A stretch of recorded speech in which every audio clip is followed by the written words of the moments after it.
আমরা ওই যে রাস্তাঘাটে যে দান খয়রাতগুলো উঠানো হয় এগুলোর সাথে খুব পরিচিত, তাই না? কত টাকা কত পয়সা কি কি গান গড়ে আর টাকা কালেকশন করে না। অনেক সময় দেখা যায় রাস্তায় যাচ্ছি আমরা গাড়ি নিয়ে, পারলে গাড়ির সামনে এসে হুমড়ি খেয়ে পড়বে টাকা নেওয়ার জন্য। এইভাবে টাকা কালেকশন করতে কে শিখিয়েছে ইসলামে?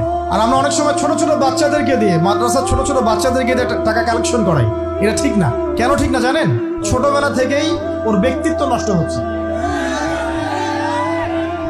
এই হাতটা উত্তম না এই হাতটা উত্তম? উপরের হাত উত্তম, নিচের হাত উত্তম? তো ছোটবেলা থেকে সে নিচের হাতে অভ্যস্ত হচ্ছে। দেখেন, এত টাকা পয়সা কালেকশন করে আমাকে আর একটা স্বতন্ত্র মসজিদ করতেই হবে জরুরি? খুবই জরুরি ছিল।